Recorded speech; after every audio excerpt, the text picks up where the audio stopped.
En esta primera edición del programa de Monotrading vamos a hablar de varios vehículos de inversión para gestionar nuestros ahorros, planes de pensiones, fondos de inversión y ETFs. Hoy les acompaña Arturo, cofundador de Monotrading. Lo primero de todo, la advertencia de descargo de responsabilidad, y es que todo lo que voy a contar constituye mi opinión personal y no es ningún tipo de recomendación económica. Antes de plantearnos cuestiones como dónde invertir, tenemos que tener claro cuáles son nuestros primeros pasos como inversor. Estos, en resumidas cuentas, consisten en ser capaces de ahorrar una cantidad al mes y establecer un horizonte temporal para este dinero. Nosotros, en Monotrading, consideramos que el objetivo de nuestro ahorro debe ser el de alcanzar la libertad financiera y el de poder retirarnos laboralmente de manera anticipada. Esta meta, aunque parezca conflictiva con desembolsos económicos a corto plazo, supone también una simplificación de cara a calcular las metas de ahorro. Y hablaremos más de ello ya en otro programa. Una meta muy común puede ser adquirir una vivienda, pero sin considerar la aportación mínima y la rentabilidad podría ser difícil alcanzarlo. A nuestra disposición tenemos varias herramientas de inversión con las que poder transformar la rentabilidad de nuestra estrategia en tener una casa y una renta de jubilación más cómoda para vivir. Vamos a suponer, por tanto, que conocemos nuestro objetivo de ahorro y que podemos clasificarlo en corto, largo o plazo de jubilación. A partir de aquí vamos a tener varios vehículos de inversión con características que los hacen más interesantes para unos horizontes determinados. El primero de ello sería la liquidez. Un plan de pensiones, por ejemplo, salvo por ciertas circunstancias, no vamos a poder liquidarlo hasta la jubilación, aunque a partir de enero de 2025 se van a poder rescatar una vez hayan pasado 10 años. Un fondo de inversiones y un ETF los vamos a poder rescatar en cualquier momento, aunque puede que el fondo de inversiones tarde más en hacerse líquido que un ETF, porque este último cotiza en bolsa y por tanto lo podemos vender al precio de mercado en cuanto abran las bolsas. Por otro lado, existe una diferencia en cuanto a la fiscalidad, que está estrechamente ligada con el objetivo que tiene el plan de pensiones, llegar a la jubilación, y es que nuestras aportaciones al plan de pensiones son deducibles de IRPF en nuestra siguiente declaración. Esto es, la base imponible sobre la que se calculan los impuestos es menor. Nuestras aportaciones a fondos de inversiones y compras de ETF, por otro lado, no van a tener ningún beneficio fiscal. Igual de interesante que la imposición fiscal de inicio es lo que va a ocurrir cuando liquidemos o rescatemos nuestra inversión.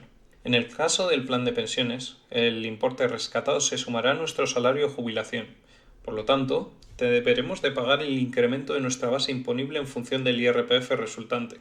Los fondos de inversión y los ETFs tributan como ganancias patrimoniales, las cuales tienen sus tramos de gravamen en función de la cuantía. De cara a elegir un producto dentro de una categoría, de las que más nos convenga, también hay diferencias, y es que la oferta de planes de pensiones es muy inferior a la del resto.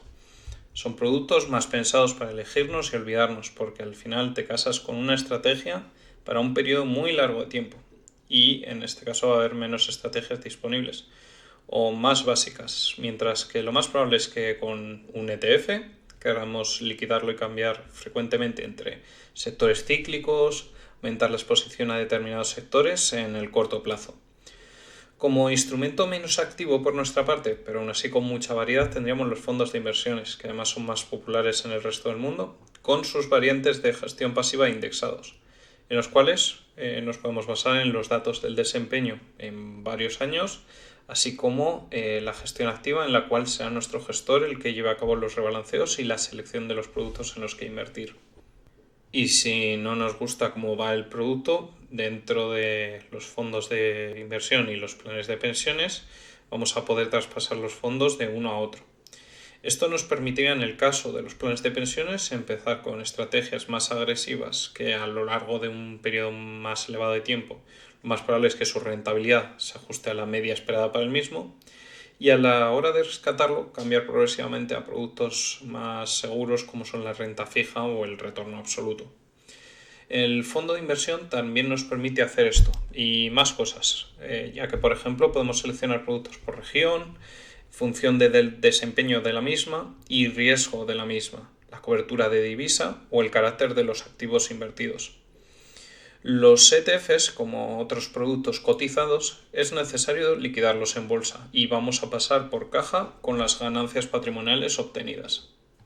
Por último, tenemos que considerar las comisiones de los productos y aquí algunos, como los fondos de inversiones, abren una amplia horquilla de comisiones que van desde el 2,55% al 0,06%, amplísima en lo que hemos consultado.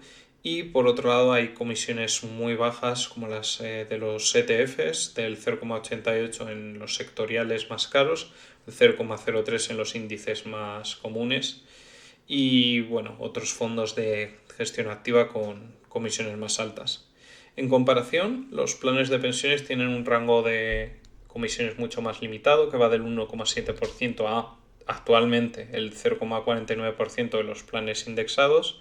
Y estas opciones han aparecido hace muy poco y son las que menor comisión ofrecen. En cualquier caso, la gestión activa va a llevar más comisión que una pasiva y en un plan de pensiones menos comisión que en un fondo de inversión.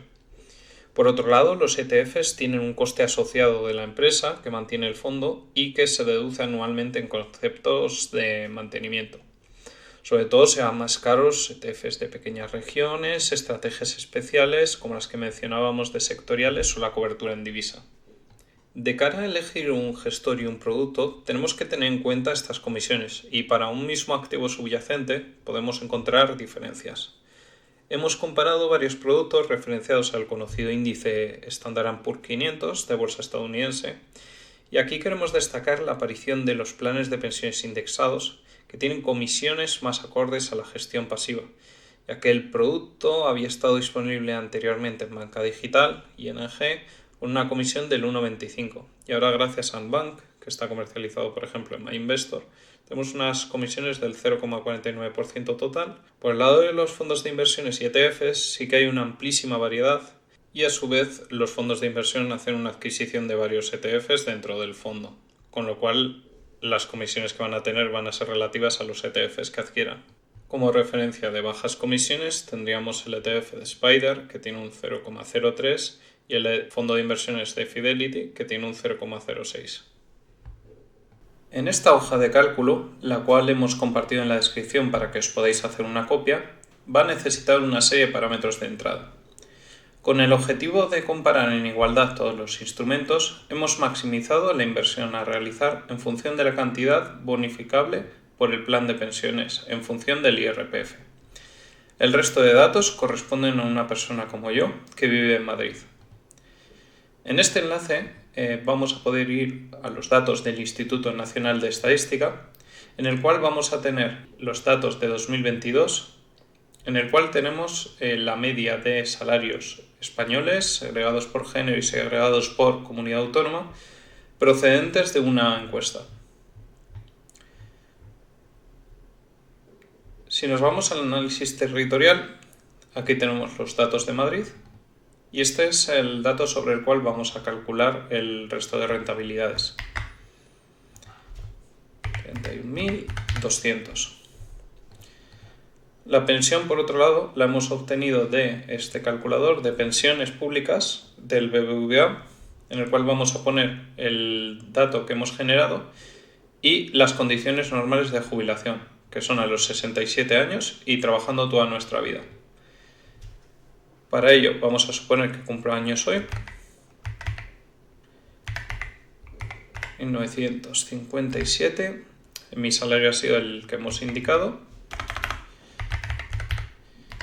y que hemos estado cotizando pues trabajando desde los 22 años. Calculamos. Vale, esta es la pensión de jubilación del primer año. Vamos a comprobar que nuestro Excel se ha actualizado bien. Más o menos, ¿vale? Aquí tenemos el tipo marginal de IRPF, que es la suma del IRPF autonómico y el IRPF estatal. Este lo tenemos calculado en unas tablas que tenemos aquí a la derecha y nos correspondería hasta un máximo de 35.426 el IRPF autonómico del 12,8% y hasta 35.200 el IRPF del 15% estatal. Con este tipo marginal lo que vamos a calcular es nuestra condición que comentábamos al inicio, que es el ahorro que generamos en el plan de pensiones debido a lo que nos desgrabamos por IRPF, que será esta cantidad, multiplicada por el tipo marginal. Este es el ahorro que nos produce el plan de pensiones. Y por último, tenemos el tiempo durante el cual vamos a planificar el rescate, que es hasta los 87 años. Aquí tenemos una serie de productos que son los que hemos mencionado en el podcast: plan de pensiones, fondo de inversión y fondo cotizado en bolsa. Ambos están referenciados al mismo producto y hemos visto ya previamente las comisiones, las cuales están anotadas en la columna costes. Además, tenemos la rentabilidad durante 30 años, que la hemos cogido de la página web del Easy Portfolio, en el cual vemos el retorno a diferentes periodos. El que nos interesa es a los 30 años y este es el retorno compuesto. Para intentar hacer todo un poco más justo, lo que hemos aplicado es una reducción de la inflación sobre esta cifra para intentar traernos los datos a día de hoy. Tras el tiempo en el cual va a estar invertido, que hemos puesto 30 años, empezamos a invertir ahora hasta los 65 más o menos. Este es el resultado del interés compuesto que se va a aplicar sobre nuestra inversión. En el plan de pensiones, 261.000 euros, y en los fondos de inversiones y en ETFs, como la diferencia entre comisiones es muy poquita, vamos a tener 289.000 y 291.000.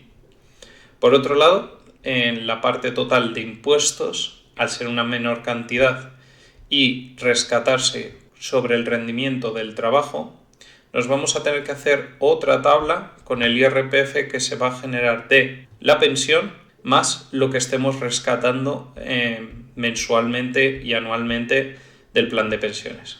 Esta tabla es la que tenemos aquí. Esta sería la de la pensión y esta la de la pensión más el rescate del plan de pensiones. La imposición de fondos de inversión y de ETFs ya hemos visto que es diferente. Por tanto, los impuestos que vamos a pagar es sobre el rescate, al cual se le va a aplicar las ganancias patrimoniales.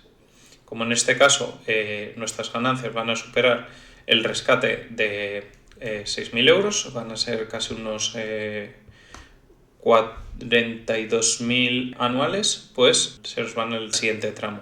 Volvemos para aquí y veríamos que en el caso del plan de pensiones tendríamos 40.641 euros, que sería la suma de nuestro plan de pensiones más la pensión que nos daría el Estado.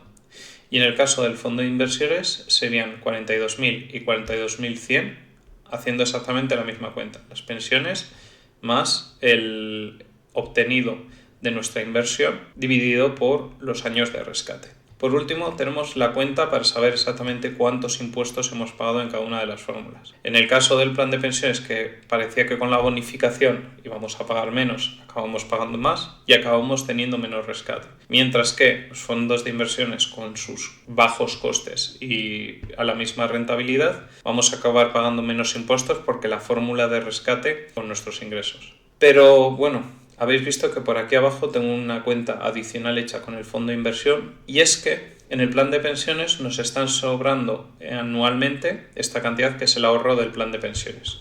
¿Qué pasaría entonces si yo cojo este dinero y lo meto a uno de estos dos instrumentos? En este caso, el fondo de inversiones, que como hemos visto es el más interesante para productos que invirtamos a largo plazo. Si nosotros añadimos este ahorro al ahorro que ya se estaba produciendo en el plan de pensiones, vamos a tener que disponemos de 81.500 euros adicionales sobre la misma duración en la que estaríamos invirtiendo el plan de pensiones. Nos supone un horizonte temporal adicional y que incrementaríamos la cantidad de rescate en 4.000 euros. Con lo cual estaríamos teniendo un rescate un 6,46% superior al de las fórmulas de únicamente fondo de inversión o únicamente ETFs, aunque con un pago de impuestos mayor, que sería de un 7,85%, porque la fórmula fiscal que estaríamos siguiendo para nuestro salario haría que los impuestos se calculen sobre rendimientos del trabajo para el plan de pensiones lo cual nos está llevando a uno de los tramos de gravamen más alto, que sería el de a partir de los 35.000. Es decir, curiosamente estaríamos cobrando más durante nuestra pensión que lo que estaríamos cobrando mientras generamos un salario. Con todas estas cuentas, lo que nos planteamos es si en vez de tener una pensión holgada, no sería más interesante el poder jubilarnos antes y disfrutar de estos ahorros. Y esta fórmula, la cual se conoce como FIRE, es la que queremos proponer en la siguiente serie de vídeos. Espero que les haya gustado y síganos para más vídeos.